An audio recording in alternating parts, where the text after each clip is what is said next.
Magandang araw po mga kapuntos, at sa araw na ito po meron po akong tampok na video para sa inyo at sana ay magustuhan ninyo.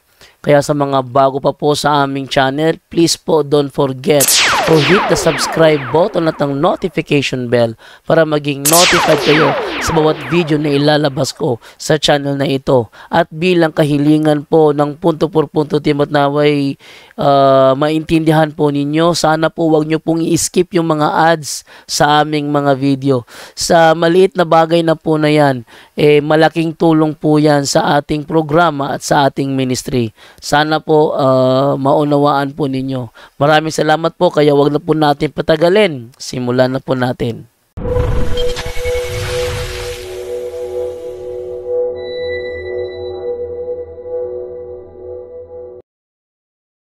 Good evening po sa lahat ng mga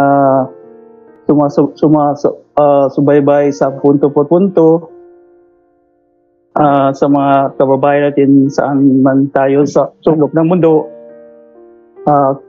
Ko po ay nandito sa Switzerland at gusto ko po sanang i-share sa inyo yung laging tinutuloy sa ating kaparian na bakit hindi na lang sila mag-aasawa para daw mawala na yung mga mali na dapat hindi magawa ng isang pare. So that time also na nag-aaral din ako sa ating pananampalatayang Katoliko, kasi yun ang promise ko sa sarili ko na before ako lilipat ng ibang relihiyon, dapat malaman ko muna yung relihiyon ko kung ito ba'y tama o ito ba'y mali. Pag malaman kong mali, so lilipat ako. So siguro kagustuhan ng Diyos na na-meet ko personally at that time si Cardinal Gaudencio Rosales nung siya pang yung Archbishop ng Maynila.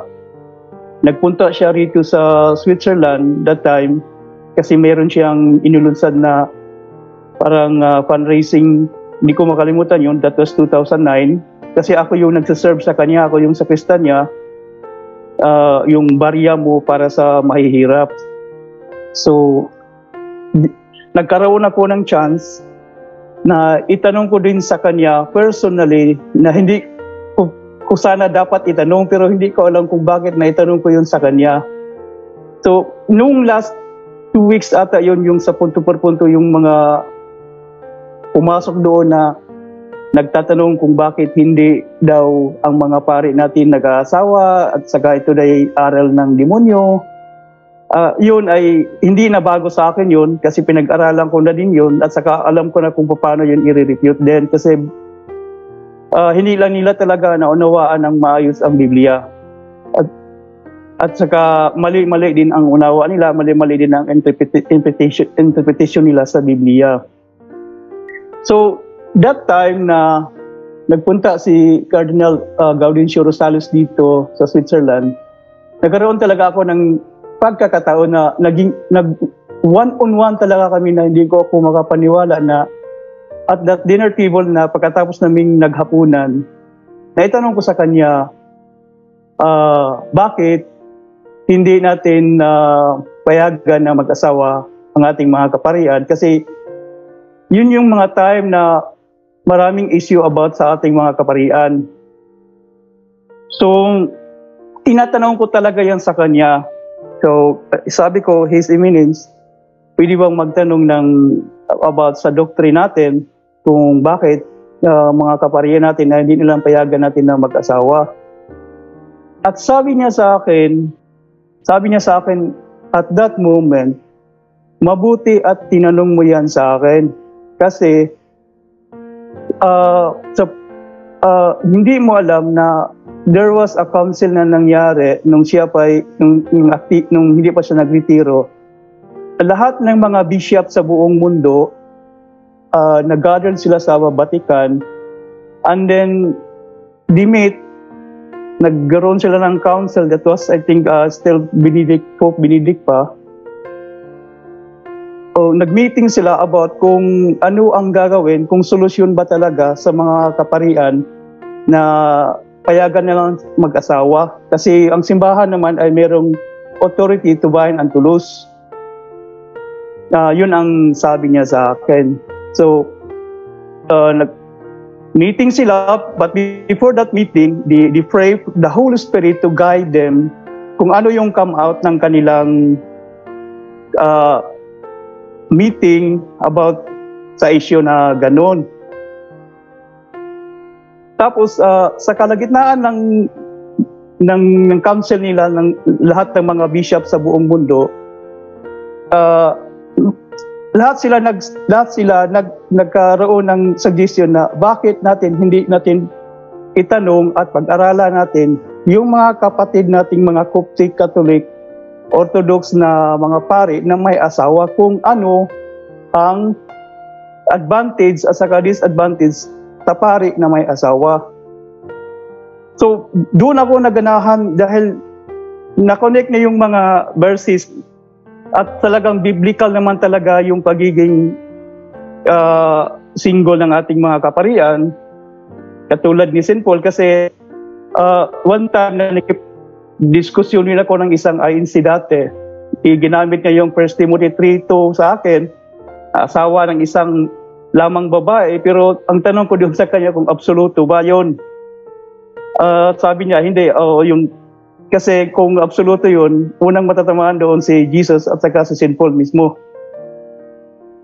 So, to make the long story short na para doon tayo sa ano yung come out ng simbahan. Hindi ito desisyon ni Cardinal Gaudencio Rosales. This is the church decision at guided by the Holy Spirit. Tapos, nung nag-meeting sila, yun ang napagkasunduan nila.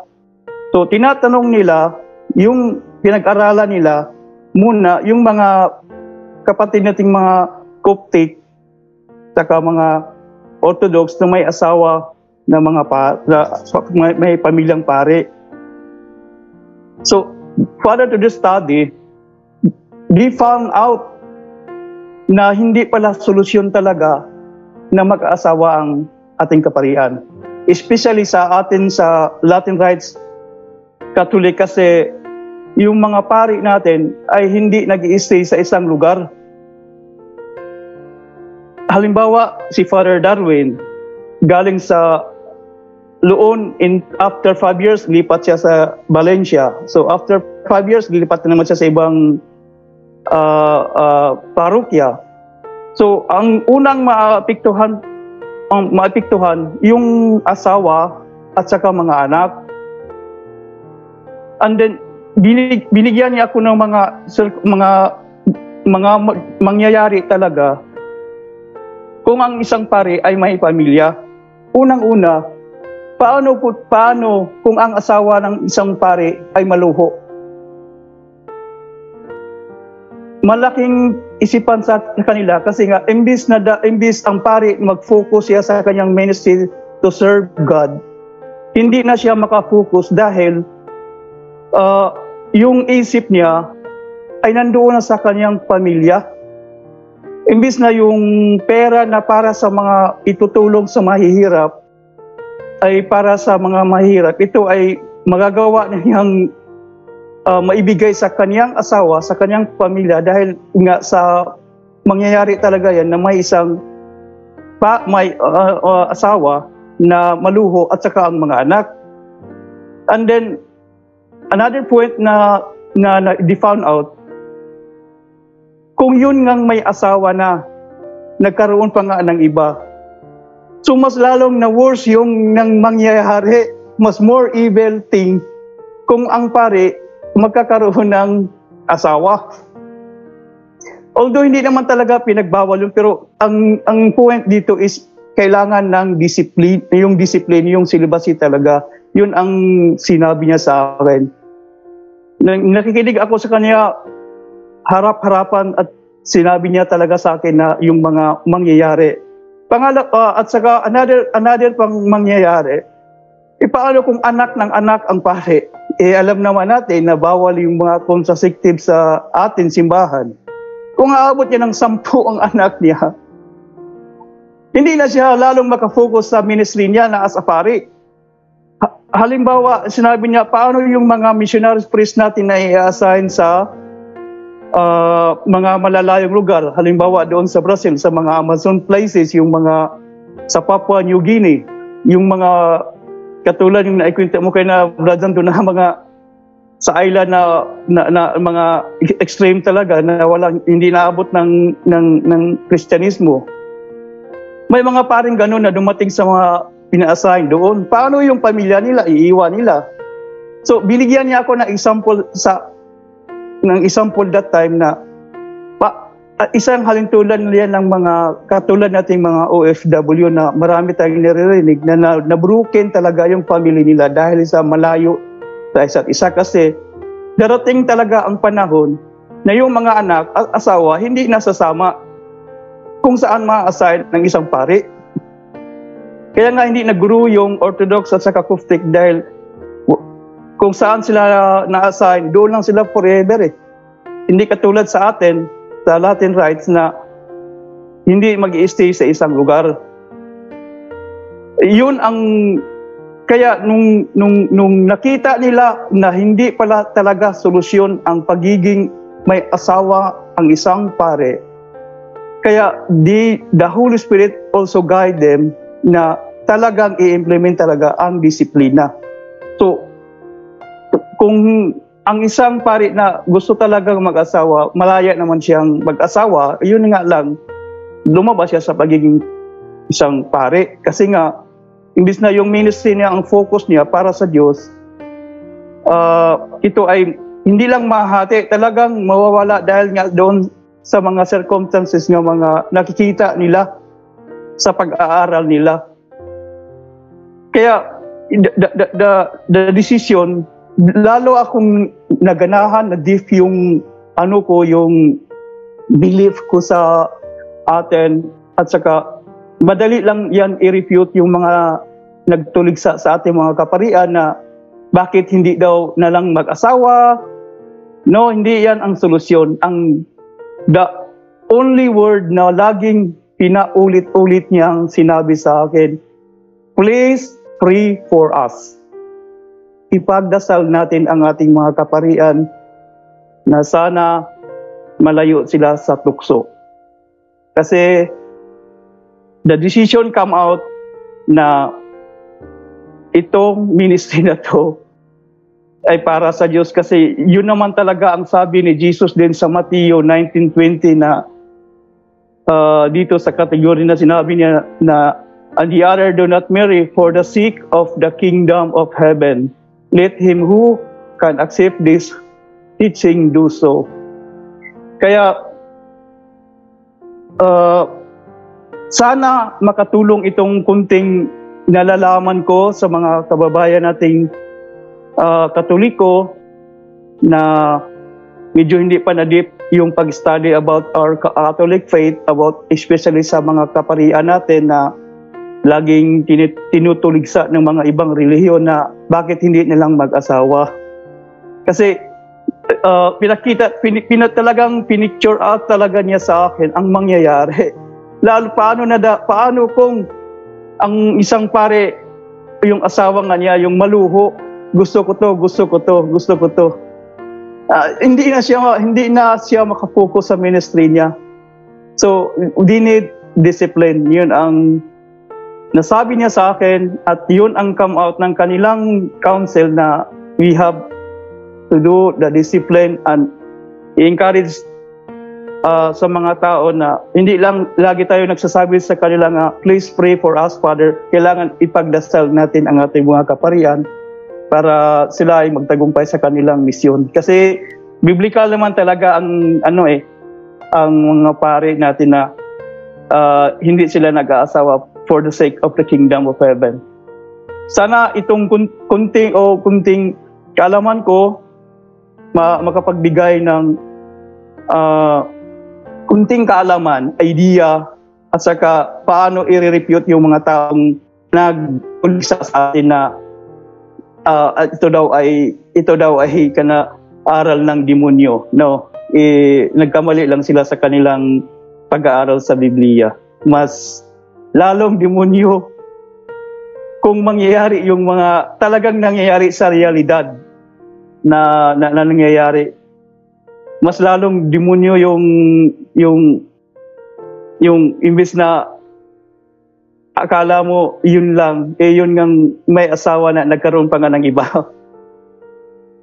Kaya di come out the decision na we have to stake kung ano yung nasimulan tradisyon ng simbahan. And then nagpapasalamat sila sa Holy Spirit dahil the church guided talaga ng Holy Spirit.